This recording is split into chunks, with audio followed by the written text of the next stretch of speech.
Estamos começando mais uma edição do Bom Dia Mercado. Faremos juntos o nosso planejamento de trabalho para essa quarta-feira, dia 15 de fevereiro. Espero conseguir ajudar você, trader e punter, a fazer o melhor planejamento possível para o dia de hoje. Se inscreve nesse canal se você não é inscrito ainda, ajuda a gente a continuar crescendo aqui no YouTube e não esquece das grandes probabilidades no final do vídeo.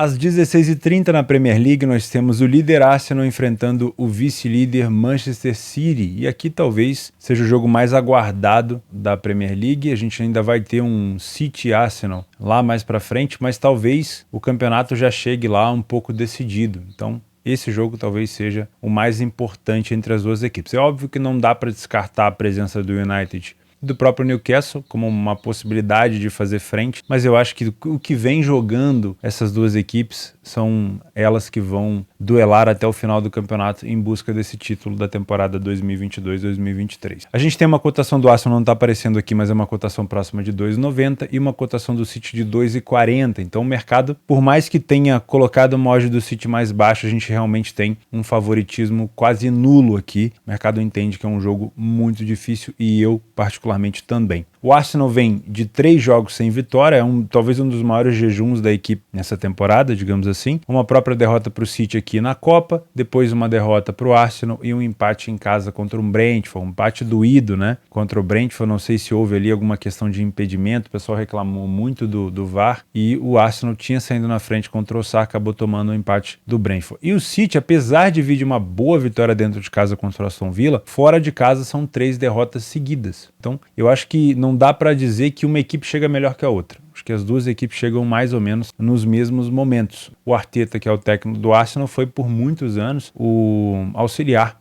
técnico do Guardiola. Então, é o criador e a criatura, vamos dizer assim. Acho que é um jogo realmente muito, muito difícil. Utilizando o PDF de apoio, a gente consegue ver um Arsenal muito forte dentro de casa, saindo na frente em 60% dos jogos. Falhou em marcar em 10% apenas das situações, mas é um time que tem sofrido gol com constância. Não são tantos gols. A gente consegue ver 11 gols sofridos em 10 jogos, mas é quase uma média de 1 gol por jogo. O City sai mais na frente fora de casa, é um time mais incisivo, falha em marcar em 20%, falhou um pouco mais do que o time do Arsenal, mas tem uma defesa mais sólida. Tem um ataque pior fora de casa, mas tem sofrido menos gols. No primeiro tempo, o Arsenal domina um pouco mais as ações, com mais vitória, menos derrota, mais gols marcados e quase a mesma quantidade de gols sofridos. O City tem um pouco de dificuldade para vencer os primeiros tempos, tem um número maior de derrota e marca menos gols. No segundo tempo, eu continuo tendo um Arsenal muito forte, inclusive um aumento muito grande no poderio ofensivo da equipe, também passa a tomar um pouco mais de gol, reduz o número de derrota e aumenta um pouco o número de vitória. O City dobra o número de vitória, mantém o número de derrota, dobra o número de gols marcados e também dobra o número de gols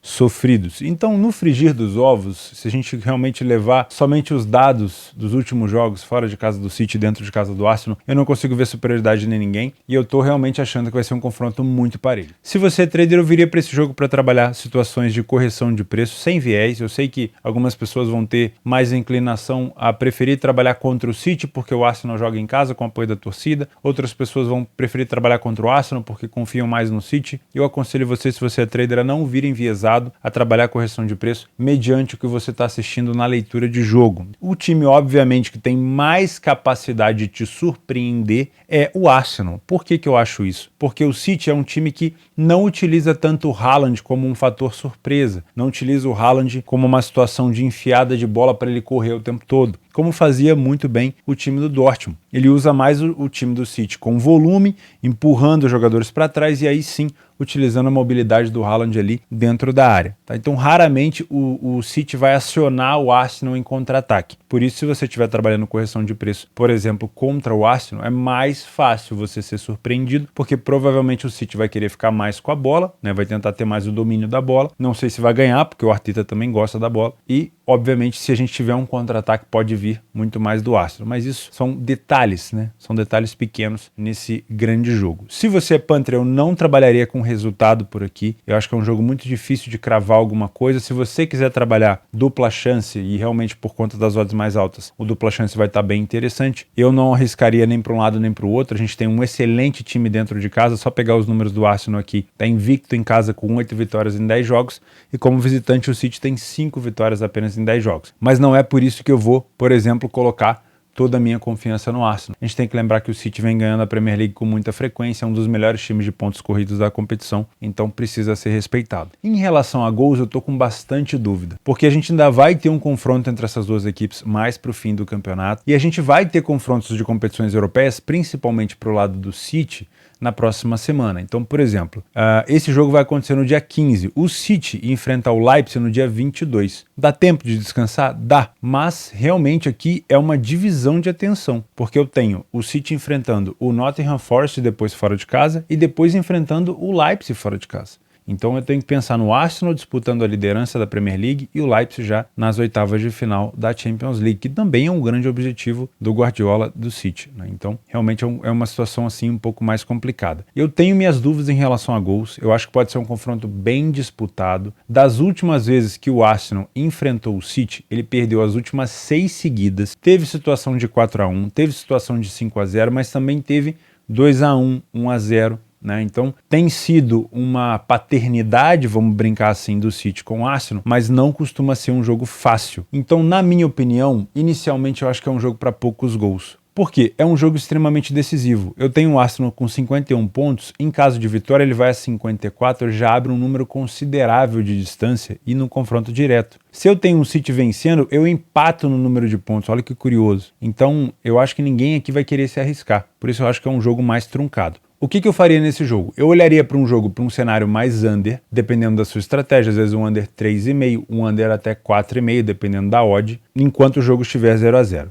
Quando o jogo tiver um gol, se é que vai ter, dependente do lado, você repara um pouco como é que está a situação de reação das equipes. Quem marcou se está contra-atacando, quem sofreu se está buscando recuperação de maneira desorganizada, para ver se vale a pena gerir essa posição ou até fechá-la. Porque, sinceramente, eu acho que é um jogo, até o primeiro gol, muito mais fadado para um empate, para um under. Não vou me surpreender aqui, mesmo com bons ataques, se o jogo acabar ficando 0-0. Agora, se sair um gol, por exemplo, o Arsenal toma um gol dentro de casa, já vem de 3 jogos sem conseguir vencer, já vem de 6 derrotas seguidas para o City, aí toma um gol dentro de casa, no Emirates. O City vai estar chegando a 51 pontos, vai estar empatando em número de pontos com o Arsenal. A torcida vai começar a ficar nervosa, pode ser que o time se desorganize e o City enfie a faca e gire. Isso pode acontecer. E o Arsenal, em caso de abrir o placar, ele vai estar abrindo 6 pontos de vantagem de maneira momentânea. Então é um time que pode, ao mesmo tempo, dar a bola para o City e tentar jogar no contra-ataque, mas também pode tentar ampliar o placar. Mas isso a gente só vai conferir durante o jogo. Então eu prefiro um cenário de under goals enquanto estiver 0-0, pelo menos eu acho que é um jogo mais truncado do que pensar num jogo para 2 gols. Agora, a partir do primeiro gol, aí sim, se for do City, por exemplo, eu olharia para um over 2,5, e se for do Arsenal, aí eu já esperaria um pouco mais para talvez pegar um over limite no final. Então acho que pode ser um jogo mais truncado do que a gente imagina, mesmo com todo esse poderio ofensivo, enquanto essa partida estiver ali no 0-0, acho que ela pode ir se arrastando assim. Depois que sair o primeiro gol, aí fica muito difícil de prever. Mas eu não me arriscaria aqui num cenário de over 2,5, 1,5, preferiria ficar de olho no under. Às 17 horas na La Liga nós temos o Real Madrid, que acabou de voltar campeão do mundo de clubes, contra o Elche, que é o lanterna da competição. O Real Madrid dentro de casa venceu 6-9, está invicto, e o Elche não venceu nenhuma partida fora de casa, foram 7 derrotas em 10 jogos e tem a pior defesa da competição. O Real Madrid nos últimos jogos venceu o Valência, venceu o Atlético de Madrid e tinha perdido para o Barcelona, né, na Supercopa, e o Elche vem de derrota para o Sevilha, empate contra o Cádiz e derrota para o Atlético de Madrid. Odd de 1,20 para o Real Madrid. Dentro de casa, o Real Madrid saiu na frente em 78% das situações, falhou pouquíssimo em marcar, mas é um time que vem sofrendo gol com alguma frequência. O Elche não venceu nenhum jogo fora de casa, foi o primeiro a marcar em apenas 30% das situações, em metade dos jogos não conseguiu marcar gol e sofreu gol em todos. É uma discrepância muito grande, tanto ofensiva quanto defensiva. O Real Madrid é muito superior nos 2 tempos, não é um número de vitória esmagador do Real Madrid nem no primeiro nem no segundo tempo, mas é um time que perde pouco e marca muito mais gols do que toma. O pior momento do Elche é com certeza na primeira etapa, onde ele tomou 15 gols e perdeu 70% das primeiras etapas. Aqui acho que é bem simples. Se você é trader,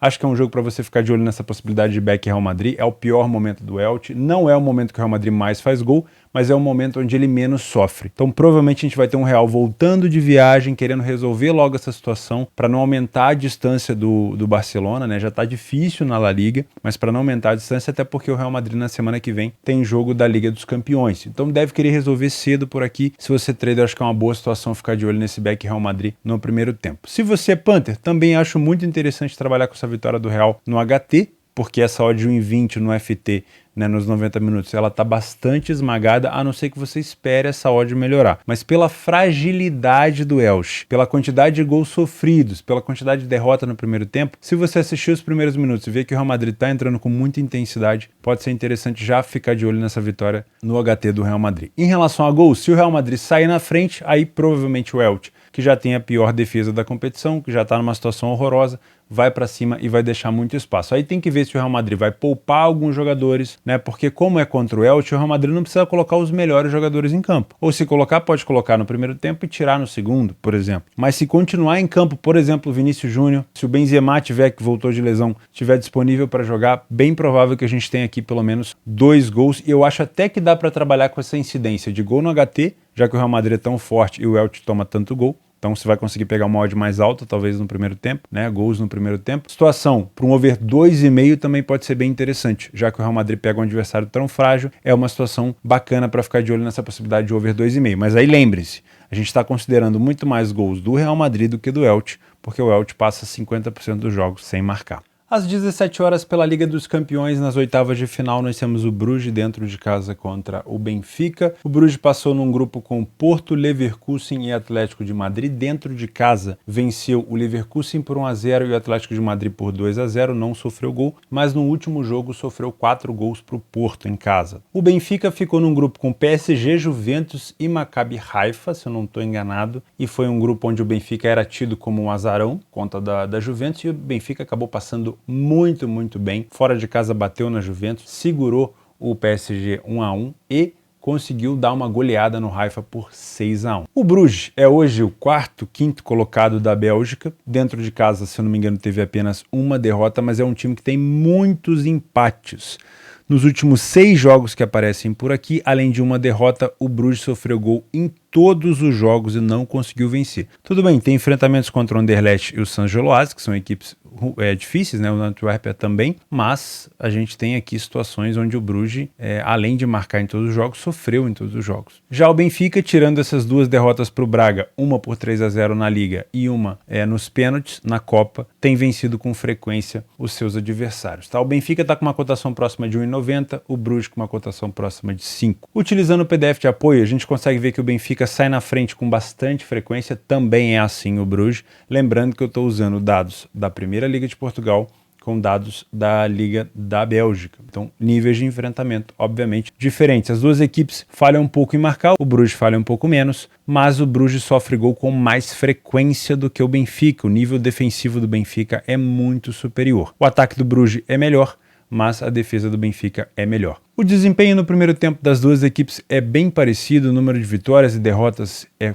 praticamente o mesmo, o número de gols marcados é ligeiramente superior do Bruges, assim como os gols sofridos. No segundo tempo eu tenho um crescimento do Benfica, com mais vitória do que no primeiro tempo. Aumenta-se também um pouquinho o número de gols marcados, e aí eu tenho o Bruges passando a perder mais, eu tenho um Bruges vencendo menos, mesmo marcando mais gols, eu tenho um Bruges tomando o dobro de gols do que no primeiro tempo. Se você é trader, pela campanha que o Benfica vai fazendo, pelo grupo mais difícil que o Benfica pegou, eu acredito que a gente pode ficar de olho aqui num possível lei a pior equipe em campo no Bruges. Só toma um pouco de cuidado, porque o Bruges é um time chato de escanteio, marcou assim, se eu não me engano, contra o Leverkusen, e a gente pode ter um Benfica talvez um pouco mais reativo nesse jogo. Inclusive, essa palavra reativa eu vou usar várias vezes nesse jogo aqui. Por quê? O Bruges é uma equipe que joga de maneira reativa quando está na frente do placar, fez isso contra o Porto, deu um cacete no Porto lá no Dragão, depois tomou um cacete em casa, né? O Porto reverteu aquela goleada sofrida, mas o Bruges, quando está na frente, ele joga de maneira reativa. O que o Benfica tem feito também ao longo dessa Champions é jogar também muito forte de maneira reativa, com muita velocidade, principalmente com o David Neres do lado direito, que é onde ele corta para dentro, bate, vai até o fundo para cruzar, então também é um time que pode optar por ser mais reativo. Por que eu quero dizer isso? Se o Benfica se comportar de uma maneira mais reativa, vai ser mais complicado para você trabalhar contra o Bruges. Bruges, porque o Bruges já vai estar com uma odd mais elevada, se ele tiver a bola, se ele tiver mais posse, empurrando um pouco o Benfica para trás, a gente não vai ter essa correção esperada do Bruges. Para trabalhar contra o Bruges nesse tipo de cotação, a gente precisa de um Benfica dominante, propondo o jogo, e aí só a leitura vai poder te ajudar. Se você é Panther, gosto bastante de pensar pelo menos no empate anula do Benfica por aqui. Eu acho que o Benfica tem a capacidade, mesmo sofrendo gol, de marcar mais gols do que esse número de gols sofridos. Então, acho que o Benfica tem a capacidade de sair ou com um empate ou com uma vitória. Então, o empate anula é uma situação, na minha opinião, bem interessante. Essa vitória seca do Benfica é mais complicada, porque o Bruges já se mostrou capaz de vencer o Porto no Dragão, um time que eliminou praticamente o Atlético de Madrid, que também venceu o Leverkusen, então é uma equipe um pouco mais chata, então eu trabalharia com esse empate anula. Sobre o mercado de gols, gosto muito de pensar em gols por aqui. Acho que é uma situação interessante para ficar de olho em over HT. Saiu gol em HT nos últimos 8 de 10 do Bruges e nos últimos 10 de 10 do Benfica. Pode ser interessante um gol no primeiro tempo. Um gol no primeiro tempo. Acho que buscar mais seria exagero. Gosto de pensar no cenário para 2 gols nos 90 minutos e não acho ruim ficar de olho no ambas marcam. Por quê? Por mais que o Benfica tenha uma defesa muito sólida, o Bruges tem sofrido gol em quase todos os jogos, dentro de casa, e também tem produzido gols por aqui. Então não vai me surpreender se for um jogo para ambas marcas. Às 17 horas também pela Liga dos Campeões, oitavas de final, Borussia Dortmund recebe o Chelsea na Alemanha, cotação de 2,45 aqui do Dortmund, próximo de 3 o Chelsea. Hoje não dá para negar que o Dortmund vive um momento melhor, se eu não me engano são 7 vitórias seguidas nos últimos jogos, deixa eu ver aqui, ó, Augsburg, Mainz, Leverkusen, Freiburg, Bochum e Werder Bremen, tomando até poucos gols, impressionante, só que quando coloca dentro de casa, geralmente o Dortmund é um time que sofre gol com alguma frequência, e o Chelsea, apesar de ter parado de perder 3 jogos sem derrota, também é uma equipe que não vem conseguindo vencer fora de casa. Na Liga dos Campeões, o Dortmund passou em segundo no grupo do City, Sevilha e Copenhague, e o Chelsea passou em primeiro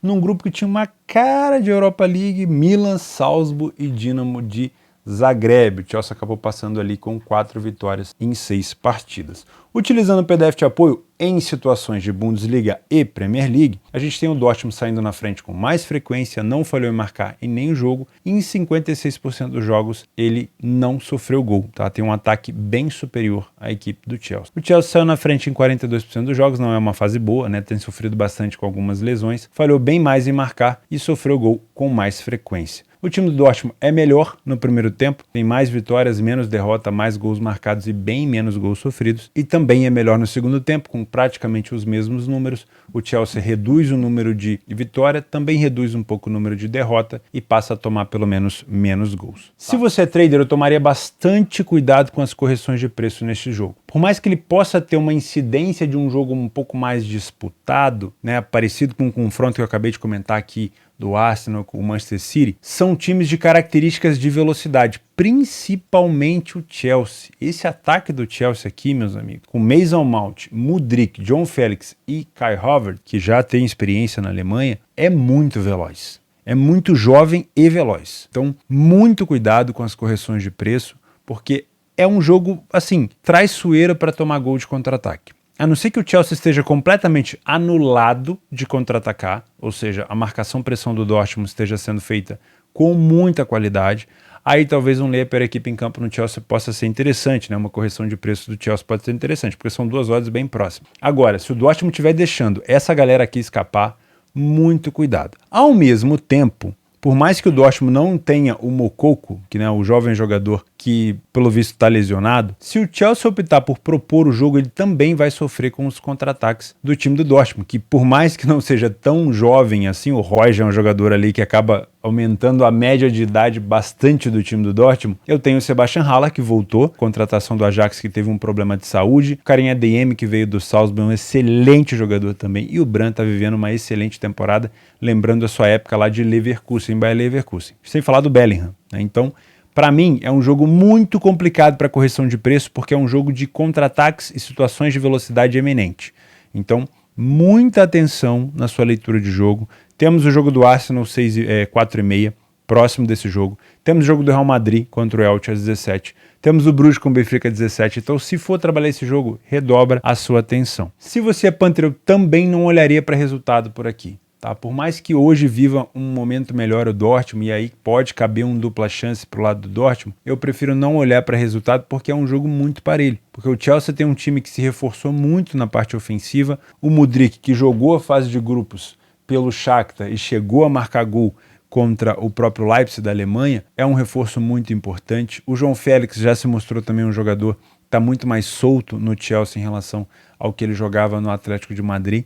Então, para mim, é um jogo muito complicado para definir resultado por aqui. Ah, Theo, mas eu quero trabalhar dupla chance, estou muito confiante. Tudo bem, não tem problema. Aí vai do método de cada um. Eu prefiro trabalhar gols por aqui. Eu acho que é um jogo para incidência de gol no HT, porque o Dortmund é um time que em casa ele vai para cima com muita pressão no início, principalmente pela bola aérea. Eu tenho dificuldade de falar o nome desse jogador número 4 aqui, que é o Nico, vou chamar ele de Nico. Tem marcado muito gol de cabeça. O Dortmund tem marcado vários gols de escanteio. Então fica de olho nessas bolas aéreas também. Gosto demais então desse gol aqui no primeiro tempo. Outra situação interessante. Acho muito difícil que o Dortmund passe esse jogo sem sofrer gol. É uma situação bem difícil de acontecer. Por quê? Por mais que ele tenha melhorado muito o seu time, é uma equipe que quase sempre cede oportunidades para os adversários. E o Chelsea tem um ataque muito veloz que provavelmente vai aproveitar. Então podemos ter aqui também um ambas marcam. E obviamente uma situação para 2 gols, né? O over 1,5 nos 90 minutos. Agora, se o Dortmund sair na frente e o Chelsea continuar se expondo, pode até ser uma situação para 2,5.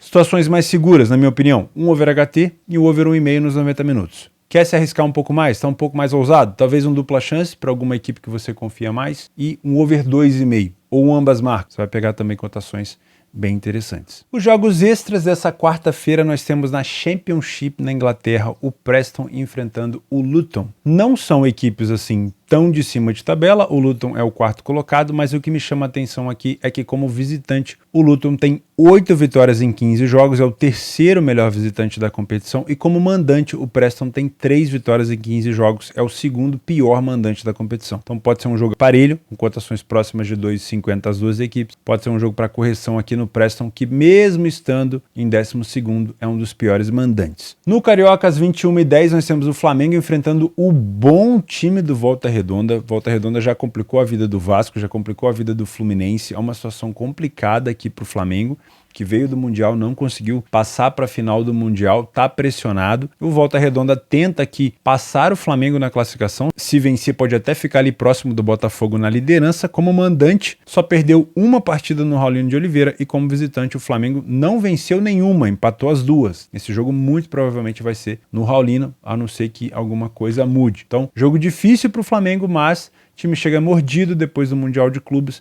Pode ser um jogo sim, apesar do Volta Redonda estar muito chato, um jogo para ficar de olho nesse Leia, pior equipe em campo, no Voltaço. E no Campeonato Paulista, o São Paulo pega a Inter de Limeira. A Inter de Limeira, no último jogo, perdeu para a equipe do Palmeiras por 2-0 fora de casa.